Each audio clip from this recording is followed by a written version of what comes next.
ಅಂತ ವಿಷಯಗಳನ್ನ ನಾನು ಸಂಪೂರ್ಣವಾಗಿ ಸ್ವಾಗತಾರ್ಹ ಮಾಡ್ತೀನಿ. ನನಗೂ ಒಂದೊಂದ್ಸಲ ಈ ಪೋಕ್ಸೋ ಕೇಸಸ್ ಇವು ನೋಡಿದ್ರೆ ತುಂಬಾ ಬೇಜಾರಾಗುತ್ತೆ. ಯಾಕಂದ್ರೆ ಆಲ್ಮೋಸ್ಟ್ 70 to 80% ವಿಕ್ಟಿಮ್ಸ್ ಬಂದು SC ST ಅವರೇ ಇರ್ತಾರೆ. ಇದಕ್ಕೆ ನನಗನ್ಸಿದ ಮಟ್ಟಿಗೆ ಮುಖ್ಯ ಕಾರಣ ವಿದ್ಯೆ ಇಲ್ಲದೆ ಇರ್ತಕ್ಕಂಥ. ಬಟ್ ಸುಮಾರು ಜನ ಗೊತ್ತಿಲ್ಲ ಆ ವಿದ್ಯೆ ಅನ್ನೋ ವೆಪನ್ ಇಂದ ನಾವು ಯಾವ ಮಟ್ಟಕ್ಕಾದ್ರೂ ಸಹ ಸಾಧನೆ ಮಾಡಬಹುದು, ರೀಚ್ ಆಗ್ಬೋದು ಅನ್ನೋದು. ಅನ್ಫಾರ್ಚುನೇಟ್ಲಿ ನಮ್ಮ ಸಂಘ ಸಂಸ್ಥೆಗಳು ಸಹ ಇದನ್ನ ಜಾಸ್ತಿ ಸ್ಟೂಡೆಂಟ್ಸ್ ಅಲ್ಲಿ ಅದು ಮತ್ತೆ ಈ ಊರುಗಳಲ್ಲಿ ಪಬ್ಲಿಸಿಟಿ ಮಾಡಬೇಕು. ಜನಾರ್ದನ್ ಬಾಬು ಅವರು ಹೋಗಿ ಅದು ಅವೇರ್ನೆಸ್ ಮಾಡ್ತಿದ್ದಾರೆ ಅಂತ ಹೇಳ್ತಿದ್ದಾರೆ. ಅದನ್ನ ತುಂಬಾ ನಾನು ಸ್ವಾಗತಾರ್ಹ ಮಾಡ್ತೇನೆ. ಅದೇ ರೀತಿ ಅದೇ ನಿಟ್ಟಿನಲ್ಲಿ ಈ ಪೊಲೀಸ್ ಇಲಾಖೆ ಜೊತೆಗೆ ಇದರ ವಿದ್ಯಾ ಡಿಪಾರ್ಟ್ಮೆಂಟ್ ಆಫ್ ಎಜುಕೇಶನ್ ಆಗಲಿ, CDPO ಆಗಲಿ, ಇವರೆಲ್ಲ ನೆಕ್ಸ್ಟ್ ನಾವು ಎಲ್ಲ ಪ್ಲಾನ್ ಮಾಡ್ತಾ ಇದ್ದೀವಿ. ಒಂದು ಸೋಷಿಯಲ್ ವೆಲ್ಫೇರ್ ಎಲ್ಲರದ್ದು ಒಂದು ಟಾಸ್ಕ್ ಫೋರ್ಸ್, ಒಂದು ಟೀಮ್ ಮಾಡಿ ಪ್ರತಿ ತಿಂಗಳ ಎಲ್ಲಿ ಒಂದು ಗ್ರಾಮ ಪಂಚಾಯತಿ ಸೆಲೆಕ್ಟ್ ಮಾಡಿಕೊಂಡು ಅಟ್ಲೀಸ್ಟ್ ಅವೇರ್ನೆಸ್ ಸ್ಟಾರ್ಟ್ ಮಾಡಿದ್ರೆ ಬೆಟ್ರು ಅಂತ. ಪ್ರತಿ ದಿನಕ್ಕೆ ನಮ್ಮ ಸಬ್ ಡಿವಿಷನ್ ಅಲ್ಲಿ ಎಲ್ಲೋ ಒಂದು ಕಡೆ ಪೋಕ್ಸೋ ಕೇಸ್ಗಳು ಆಗ್ತಾನೆ ಇರ್ತವೆ. ಅದು ಅವೇರ್ನೆಸ್ ಕೊರತೆಯಿಂದನೇ ಇದಾಗುತ್ತೆ ಅಂತ ನನ್ನ ಅನಿಸಿಕೆ. ಆದ್ದರಿಂದ ಈ ನಾಲೆಜ್ ಇಸ್ ದ ಪವರ್ ಅನ್ನೋದನ್ನ ಪ್ರತಿ ಕಾಲೋನಿಯಲ್ಲಿ ಸಹ ನಾವು ಪೆನೆಟ್ರೇಟ್ ಮಾಡಬೇಕು. ಪ್ರತಿ ಮನೆಯಲ್ಲಿ ಅವಿದ್ಯಾವಂತರು ಇಲ್ಲದೆ ಇರೋ ತರಹ ನೋಡ್ಕೊಳ್ಳೋ ಜವಾಬ್ದಾರಿ ನಮ್ಮದು. ಬಟ್ ಇದರ ಜೊತೆಗೆ ನಮ್ಮ ಕೆಳಮಟ್ಟದ ಸಮುದಾಯದವರು, ಅಂದ್ರೆ ಕೆಳಮಟ್ಟದಂತ ಯೂಸ್ ಮಾಡಬಾರ್ದು, SC ST ಸಮುದಾಯದವರು ಜಾಸ್ತಿ ಕೂಲಿ ಕಾರ್ಮಿಕರು ಆಗಲಿ, ಅಮಾಲಿ ಕೆಲಸ ಆಗಲಿ, ಕಷ್ಟ ಬಿದ್ದು ಕೆಲಸ ಮಾಡ್ತಕ್ಕಂಥ ಸಮುದಾಯಗಳು. ಆ ಕಷ್ಟವನ್ನು ಮೈಮರೆಯಲು ಕೆಲವರು ಡ್ರಿಂಕ್ಸ್ಗೆ ಅಡಿಕ್ಟ್ ಆಗಿರ್ತಾರೆ. ಅದಕ್ಕೆ ನೀವು ಹೇಳಿದ ಹಾಗೆ ಕಾಲೋನಿ ಅಟ್ಯಾಚ್ ಇರೋ ಡ್ರಿಂಕ್ಸ್ ಅಲ್ಲಿ ಡೆಫಿನೆಟ್ ಆಗಿ ನಮ್ಮ ಆಫೀಸರ್ಸ್ ಎಲ್ಲರಿಗೂ ಇನ್ಸ್ಟ್ರಕ್ಷನ್ಸ್ ಕೊಡ್ತಿದ್ದೀನಿ. ಮುಲಾಜಿಲ್ಲದೆ ಏನು ಕಾನೂನು, ಅಬ್ಕಾರಿ ಕಾನೂನನ್ನು ಯಾವನಾದ್ರೂ ಮೀರಿದ್ರೆ ಅದರ ಮೇಲೆ ನಿರ್ದಾಕ್ಷಿಣ್ಯವಾಗಿ ಕ್ರಮ ಕೈಗೊಳ್ಳಕ್ಕೆ ನಾನು ಕಟ್ಟುನಿಟ್ಟಾಗಿ ಸೂಚನೆ ನೀಡ್ತಾ ಇದ್ದೀನಿ ನಮ್ಮ ಸಬ್ ಡಿವಿಷನ್. ಇದರ ಜೊತೆಗೆ ಸುಮಾರು ಜನ ಎಕ್ಸ್ಪ್ರೆಸ್ ಮಾಡಿದ್ದು ಜನಾರ್ದನ್ ಬಾಬು ಅವರಾಗ್ಲಿ, ಮತ್ತೆ ನಮ್ಮ ಈ ಪ್ರತಾಪ್ ಅವರಾಗ್ಲಿ, ಈ ಒಡವೆ ಅಡ ಇಡುವುದು, ಪ್ಲೆಡ್ಜ್ ಮಾಡಕ್ಕೆ ತಂದೆ ಆದ ರೂಲ್ಸ್ ಅಂಡ್ ರೆಗ್ಯುಲೇಷನ್ಸ್ ಇವೆ. ಆ ರೂಲ್ಸ್ ಅಂಡ್ ರೆಗ್ಯುಲೇಷನ್ಸ್ ಅನ್ನ ನಾವು ಸಹ ಅಡ ಇಡೋರು ಅವರ ಹತ್ರ ನಾವು ದಾಖಲಾತಿಗಳನ್ನು ಕೇಳಬೇಕು. ಕರೆಕ್ಟ್ ಆಗಿ ಅವ್ರದ್ದು ಸಿಗ್ನೇಚರು, ಅವ್ರದ್ದು ಲೆಟರ್ ಪ್ಯಾಡ್, ಅವ್ರಿಗೆ ಏನಿದೆ ಆ ಕಂಡೀಷನ್ಸ್ ಕರೆಕ್ಟ್ ಆಗಿ ನಾವು ಕಂಪ್ಲೇಂಟ್ ಮಾಡ್ತಿದೀವ ಇಲ್ಲ ಅಂತ ನೀವು ರೂಲ್ಸ್ ಅಂಡ್ ರೆಗ್ಯುಲೇಷನ್ಸ್ ಕರೆಕ್ಟ್ ಆಗಿ ಕೇಳಿದಾಗ ಅವ್ರದ್ದು ಸಾಕಷ್ಟು ಪುರಾವೆಗಳು ಇದ್ರೆ ನಾವು ಯಾವ ಮಟ್ಟಕ್ಕಾದ್ರೂ ಸಹ ಕಾನೂನಿನ ಅಡಿಯಲ್ಲಿ ಫೈಟ್ ಮಾಡಬಹುದು. ನಾನು ಲಾಸ್ಟ್ ಟೈಮ್ ಸಹ ಈ ಜ್ಯುವೆಲ್ಲರಿ ಅಸೋಸಿಯೇಷನ್ ಮೀಟಿಂಗ್ ಒಂದು 10 days ಬ್ಯಾಕ್ ಕರೆದಾಗ ಹೇಳಿದ್ದೀನಿ, ನಿರ್ದಾಕ್ಷಿಣ್ಯವಾಗಿ ಯಾರು ನಮ್ಮ ಇನ್ಸ್ಪೆಕ್ಟರ್ಗೂ ಹೇಳಿದ್ದೀನಿ, ಎಷ್ಟು ಜ್ಯುವೆಲ್ಲರಿ ಅಂಗಡಿಗಳಿಗೆ ಅವ್ರದ್ದು ಪ್ಲೆಡ್ಜ್ ಮಾಡ್ಕೊಳಕ್ ಏನಾದ್ರು ಅಥಾರಿಟಿ ಇದ್ರೆ ಅದು ಕಾಪಿ ತಗೊಳ್ಳಿ ಅಂತ ಹೇಳಿದ್ದೀನಿ. ಅದು ಇನ್ಮೇಲೆ ರಿಪೀಟ್ ಆಗದಂಗೆ ನೋಡ್ಕೊಳ್ತೀವಿ. ಮತ್ತೆ ಇದರ ಜೊತೆಗೆ ಕೆಲವು ಜೂಜು, IPL ಇವೆಲ್ಲ ಸಹ ಕಂಟ್ರೋಲ್ ಮಾಡೋ ಜವಾಬ್ದಾರಿ ನಮ್ದಿದೆ. ಅದು ಈ ಕ್ರಮೇಣ 2023, 24, 25, 26ರಲ್ಲಿ ಗ್ರಾಫ್ ಇನ್ಕ್ರೀಸ್ ಆಗ್ತಾ ಇದೆ. ಇನ್ನೂ ಇನ್ಕ್ರೀಸ್ ಮಾಡಿ ಡೆಫಿನೆಟ್ ಆಗಿ ಅದು ಮಟ್ಟ ಹಾಕೋ ನಿಟ್ಟಿನಲ್ಲಿ ಕ್ರಮ ಕೈಗೊಳ್ತೀವಿ. ಇನ್ನೂ ಒಂದು 3-4 ಕೇಸ್ಗಳಲ್ಲಿ ಯಾರಾದ್ರೂ ಲಿಕ್ಕರ್ ಮಾರ್ತಿದ್ರೆ ಅವ್ರನ್ನ ಎಕ್ಸ್ಟೆನ್ಮೆಂಟ್ ಗಡೀಪಾರು ಮಾಡೋಕ್ಕೆ ಸಹ ನಾವು ಪ್ರಪೋಸಲ್ ರೆಡಿ ಮಾಡಕ್ಕೆ ನಮ್ಮ SP ಸಾಹೇಬ್ ಹೇಳಿದ್ದಾರೆ. ಅದೇ ಸೂಚನೆಗಳನ್ನು ನಾವು ಸಹ ನಮ್ಮ ಅಧೀನ ಅಧಿಕಾರಿಗಳಿಗೆ ನಾವು ಕೊಟ್ಟಿದ್ದೀವಿ. ಮತ್ತೆ ಇನ್ನೊಂದು ಏನಂದ್ರೆ ಈ ಲ್ಯಾಂಡ್ ರೆವೆನ್ಯೂ ಮ್ಯಾಟರ್ಸ್ ಅಲ್ಲಿ ಪೊಲೀಸರಿಗೆ ಅವರದೇ ಆದ ಕಟ್ಟುನಿಟ್ಟಿನ ಬೌಂಡ್ರೀಸ್ ಇವೆ. ಅದನ್ನ ದಾಟಿ ನಾವು ಸಹಾಯ ಮಾಡೋಕೆ ಕಷ್ಟ ಆಗ್ತದೆ. ಅದನ್ನ ಕೆಲವರು ನಮ್ಮ ಮೇಲೇನೆ ವಿಡಿಯೋ ಮಾಡ್ಕೊಂಡು ನಮ್ಮ ಮೇಲೆ ಕೋರ್ಟ್ಗೆ ಹೋಗಿರೋ ಸಂದರ್ಭಗಳು ಜಾಸ್ತಿ ಇವೆ. ಬಟ್ ಕರೆಕ್ಟ್ ಆಗಿ ಗೈಡ್ ಮಾಡ್ತೀವಿ. ಅದರ ಪ್ರಕಾರ ನೀವು ಏನು ಪರಿಹಾರ ಎಲ್ಲಿ ಕಂಡ್ಕೋಬಹುದು ಅಲ್ಲಿ ಕಂಡ್ಕೋಬೇಕಾಗುತ್ತೆ. ಬಟ್ ದುರಾದೃಷ್ಟವಶಾತ್ತು ಕೆಲವು ಗ್ರಾಮೀಣ ಪ್ರದೇಶಗಳಲ್ಲಿ ಉದ್ರೇಕಕ್ಕೊಳಗಾಗಿ ಕೆಲವು ಕ್ರಿಮಿನಲ್ ಪ್ರಕರಣಗಳು ಸಹ ದಾಖಲಾಗ್ತಾ ಇದ್ದಾವೆ. ಅದು ಗೊತ್ತಾಗಬೇಕು ಜನರಿಗೆ. ನಾವು ಜಗಳ ಮಾಡ್ಕೊಳ್ಳೋದ್ರಿಂದ, ಪೊಲೀಸ್ ಸ್ಟೇಷನ್ಗೆ ಹೋಗೋದ್ರಿಂದ ನಮ್ಮ ಸಮಸ್ಯೆ ಬಗೆಹರಿಯಲ್ಲ. ಅದು ಏನಾದ್ರೂ ಸಾಧ್ಯ ಆದ್ರೆ ಯಾರಾದ್ರೂ ಗ್ರಾಮದಲ್ಲಿ ಹಿರಿಯರು ಇಲ್ಲ ಪೊಲೀಸ್ ಯಾರಾದ್ರೂ ಒಳ್ಳೆ ಅಧಿಕಾರಿಗಳಿದ್ರೆ ಅವ್ರು 2 ಪಾರ್ಟಿ ಕರ್ಸ್ಬಿಟ್ಟು ಅವ್ರಿಗೆ ತಿಳಿ ಹೇಳಿ ಈ ತರ ಪರಿಹಾರ ಕಂಡುಕೊಡ್ಬಹುದು. ಬಟ್ ಸುಮಾರು ಜನ ನಾನು ಅಬ್ಸರ್ವ್ ಮಾಡ್ತಿದ್ದೀನಿ, ಫಿಸಿಕಲ್ ಪೊಸಿಷನ್ ಒಬ್ಬರು ಇರ್ತಾರೆ, ಡಾಕ್ಯುಮೆಂಟ್ಸ್ ಬೇರೆಯವರು ಇರ್ತಾರೆ. ಅವರು ನಮಗೆ ದಾಖಲಾತಿ ಇದೆ ನೀವು ಬಿಡಿಸ್ಕೊಡಿ ಅಂತ ಹೇಳ್ತಾರೆ. 100% ಅದು ಬಿಡಿಸ್ಕೊಡೋ ಪವರ್ ಪೊಲೀಸರಿಗೆ ಇಲ್ಲ. ಅದನ್ನ ಎವಿಕ್ಷನ್ ಸೂಟ್ ಅಂತ ಒಂದು ಫೈಲ್ ಮಾಡಬೇಕು. ಅದು ಎಷ್ಟು ವರ್ಷ ಆಗುತ್ತೋ ಏನೋ ಗೊತ್ತಾಗಲ್ಲ. ಈ ಡಿಲೇ ಪ್ರಕರಣಗಳಿಂದಾನೇ ನಮ್ಗೆ ನಂಬಿಕೆ ಹೊರಟೋಗುತ್ತೆ. ಅಯ್ಯೋ ಕೋರ್ಟ್ಗೆ ಹೋದ್ರೆ ಏನಾಗುತ್ತೆ ಅಂತ ಹೇಳ್ತೀವಿ.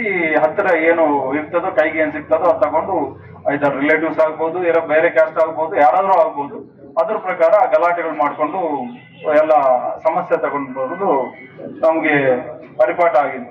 ಅದಕ್ಕೆ ನೀವು ಹೇಳ್ತಿದ್ರ ಇನ್ನೊಂದು ಗಂಭೀರವಾದ ಪ್ರಕರಣ ಅಂದ್ರೆ ಸ್ಮಶಾನ ಇಲ್ಲದೆ ಇರೋದು. ನಾನು ಸುಮಾರು ಸಲ ಸರ್ವಿಸ್ ಅಲ್ಲಿ ಅಬ್ಸರ್ವ್ ಮಾಡಿದ್ದೀನಿ.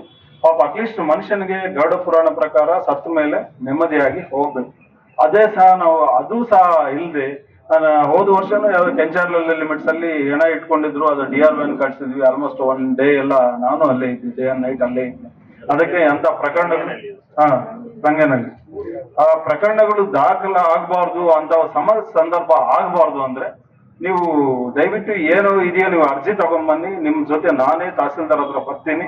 100% ಅದು ಕಾನೂನು ಅಡಿಯಲ್ಲಿ ನಿಮಗೆ ಇದ್ರೆ, ಗೌರ್ಮೆಂಟ್ ಲ್ಯಾಂಡ್ ಇದ್ರೆ ನಾವೇ ನಿಂತ್ಕೊಂಡು ಒಂದು ಗೌರ್ಮೆಂಟ್ ಲ್ಯಾಂಡ್ ಇದಕ್ಕೆ ಸ್ಮಶಾನಕ್ಕೆ ಅಂತ ಇಯರ್ ಮಾರ್ಕ್ ಮಾಡೋಣ. ಆ ನಿಟ್ಟಿನಲ್ಲಿ ಯಾವುದು ಕ್ಯಾಸ್ಟ್ ಕ್ಲಾಶ್ ಆಗದಂಗೆ ನೋಡೋಣ.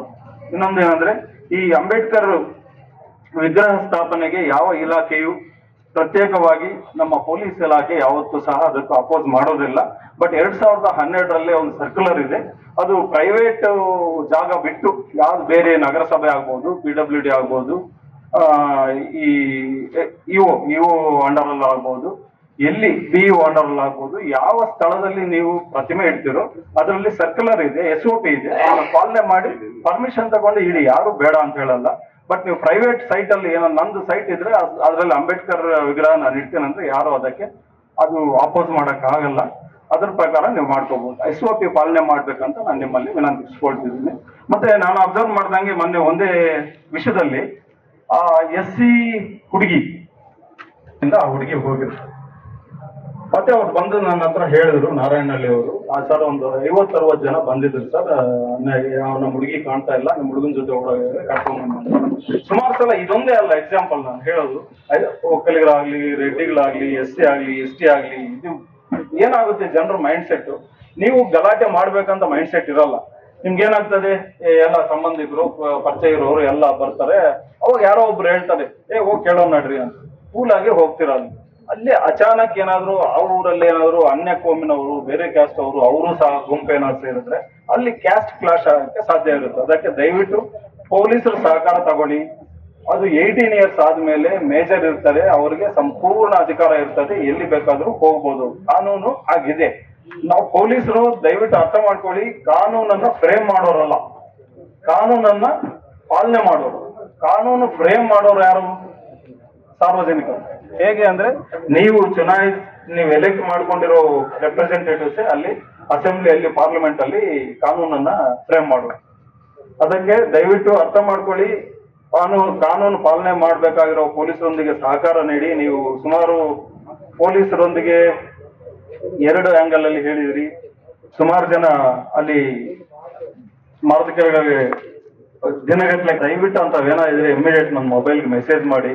ಯಾಕಂದ್ರೆ ಸಾರ್ವಜನಿಕ ಅಧಿಕಾರಿಗಳು ಸ್ಯಾಲ್ರಿ ತಗೊಳ್ತಿರೋದೇ ನಿಮ್ಮಿಂದ, ನೀವು ಕೊಡುವ ಟ್ಯಾಕ್ಸ್ ಇಂದಾನೇ ನಾವು ಸ್ಯಾಲ್ರಿ ತಗೊಳ್ತಿರೋದು. ನಾವು ಇರೋದು ಸಹ ಯಾರು ನೊಂದ ವ್ಯಕ್ತಿಗಳು ಯಾರು ಬರ್ತಾರೋ ಅವ್ರಿಗೆ ಸಹಾಯ ಮಾಡಕ್ಕೆ ಇರೋದು. ಹಂಗಿದ್ದಾಗ ಯಾರು ಕರಪ್ಷನ್ ಚಾರ್ಜಸ್ ಹೇಳಿದ್ರು, ಕರಪ್ಷನ್ ಆಗಲಿ, ನಿಮ್ಮ ಡಿಲೇ ಆಗಲಿ, ಯಾವುದೇ ಕಾರಣಕ್ಕೂ ನಾನಾಗ್ಲಿ, ನಮ್ಮ SP ಸಾಹೇಬರಾಗ್ಲಿ, ಅಡಿಷನಲ್ SP ಆಗಲಿ, ಮೇಲಧಿಕಾರಿಗಳು ಯಾರು ಸಹಿಸೋದಿಲ್ಲ. ಯಾಕಂದ್ರೆ ಕರಪ್ಷನ್ ಎಷ್ಟು ಭೂತ ಅಂದ್ರೆ ಕೆಲವರು ಇಮ್ಯಾಜಿನ್ ಮಾಡ್ಕೊಳ್ತಾರೆ. ಹಂಗ ಆಗ್ಬಿಟ್ಟಿದೆ ಅನ್ಫಾರ್ಚುನೇಟ್ಲಿ. ದುಡ್ಡಿಲ್ಲ ಅಂದ್ರೆ ಪೊಲೀಸರು ಕೆಲಸ ಮಾಡಲ್ಲ ಅಂತ. ಅದು ಹೋಗ್ಬೇಕು, ಅವತ್ತಿದ್ರು 100% ಹೋಗ್ಬೇಕು. ಯಾಕೆ ಸ್ಯಾಲ್ರಿ ತಗೊಳ್ತಾ ಇಲ್ವ ನಾವು? ಪ್ರೀತಿಯನ್ನ ನೀವು ಕೊಡಂಗಿದ್ರೆ ಕೊಡ, ಅದು ಬೇರೆ ಪ್ರಶ್ನೆ. ಯಾರಾದ್ರೂ ನಿಮ್ ಜೇಬು ಕೈ ಹಾಕಿ ಕಿತ್ಕೊಳ್ಳೋದು ಅವೆಲ್ಲ ಮಾಡಿದ್ರೆ ಖಂಡಿತ ನನ್ ಗಮನಕ್ಕೆ ತಗೊಂಡ್ಬನ್ನಿ. ವಿತ್ ಎವಿಡೆನ್ಸ್ ಇದ್ರೆ, ಮುಲಾಜ್ ಇಲ್ಲದೆ ಇದು ಯಾರೋ ಹೇಳ್ತಾ ಇದ್ರು, ಡೆಫಿನೆಟ್ ಆಗಿ ಯಾರೇ ಆದ್ರೂ ನಾವು ಆಕ್ಷನ್ ತಗೊಳ್ಳಕ್ಕೆ ಸಿದ್ಧರಿದ್ದೀವಿ. ನೀವೇನೇನು ಅಹವಾಲು ಹೇಳಿದ್ದೀರಾ, ನೆಕ್ಸ್ಟ್ ಬರೋ 3 ತಿಂಗಳೊಳಗೆ ಮ್ಯಾಕ್ಸಿಮಮ್ ನಿಮ್ಮ ಸಮಸ್ಯೆಗಳನ್ನು ಪರಿಷ್ಕಾರ ಮಾಡಕ್ಕೆ ನಾನು ಚಾಚು ತಪ್ಪದೆ ನಾನು ಟ್ರೈ ಮಾಡ್ತೀನಿ. ನಾನಾಗ್ಲಿ, ನಮ್ಮ ಅಧಿಕಾರ ಮಿತ್ರರಾಗ್ಲಿ. ನೀವು ಈ ಸುಡು ಬಿಸಿಲಲ್ಲಿ ಬಂದಿದ್ದೀರಾ ನಮ್ಮ ಕರೆಗೆ ಹೋಗ್ಬಿಟ್ಟು, ನೀವು ಕೆಲಸಗಳೆಲ್ಲ ಬಿಟ್ಟು ಬಂದಿದ್ದೀರಾ. ಪಾಪ ಆಲ್ಮೋಸ್ಟ್ ನಾನು ಅಬ್ಸರ್ವ್ ಮಾಡ್ತಿದ್ದೀನಿ, ಕೆಲವರು ಒಂದು 5-6 ಜನ 10 ಗಂಟೆಯಿಂದ ನನ್ನ ಜೊತೆಗೆ ಇದ್ದಾರೆ. ದಯವಿಟ್ಟು ಸ್ವಲ್ಪ ಕೋಪರೇಟ್ ಮಾಡಿ. ಇದು ಸಹ ಹೇಳ್ತೀನಿ ಜ್ಯುವೆಲ್ರಿ ಅಂಗಡಿಯವರಿಗೆ, ಅದೇನೋ ಆಗದಂಗೆ ನೋಡ್ತೀನಿ. ನೆಕ್ಸ್ಟ್ ಸಹ ನೀವು ಸಹ ಜ್ಯುವೆಲ್ರಿ ಅಂಗಡಿಯವರ ಹತ್ರ ವ್ಯವಹಾರ ಮಾಡ್ಬೇಕಾದ್ರೆ ಸ್ವಲ್ಪ ಹುಷಾರಾಗಿ ವಿತ್ ಡಾಕ್ಯುಮೆಂಟ್ ಇಟ್ಕೊಳ್ಳಿ, ವಿಡಿಯೋ ಇಟ್ಕೊಳ್ಳಿ, ಡಾಕ್ಯುಮೆಂಟ್ ಇಟ್ಕೊಳ್ಳಿ. ಈ ರೈಸ್ ಆಗ್ತಿರೋ ಗೋಲ್ಡ್ ಇದರಿಂದ ತುಂಬಾ ಸಮಸ್ಯೆಗಳಾಗ್ತಾ ಇದೆ. ಮತ್ತೆ ಡ್ರಿಂಕ್ ಅಂಡ್ ಡ್ರೈವ್ ವಿಪರೀತವಾಗಿ ಹಾಕಕ್ಕೆ ಹೇಳಿದೀವಿ. ಸುಮಾರು ಜನ ರಾತ್ರಿ ಹೊತ್ತು ಡ್ರೈವ್ ಮಾಡ್ಕೊಂಡು ಹೋಗಿ ಸತ್ತು ಹೋಗ್ತಿದ್ದಾರೆ. ಅದನ್ನ ಮತ್ತೆ ಕೆಲವರು ಯಾರು ಈ ವೈನ್ ಶಾಪ್ ಇಂದ ಯಾರು ಟ್ರಾನ್ಸ್ಪೋರ್ಟ್ ಮಾಡ್ತಾರೆ ಅವ್ರಿಗೆ ಆಗ್ತಾ ಇಲ್ಲ ಕೇಸುಗಳು ಅಂತ ಹೇಳಿದ್ರು. ಅದನ್ನು ಸಹ ಯಾಕಕ್ಕೆ ನಾನು ನಮ್ಮ ಎಸ್ ಪಿ ಸಾಹೇಬರು ಪ್ರತಿನಿತ್ಯ ಹೇಳ್ತಾ ಇದ್ದೀವಿ, ಅದನ್ನು ಇಂಪ್ಲಿಮೆಂಟ್ ಮಾಡ್ತೀವಿ.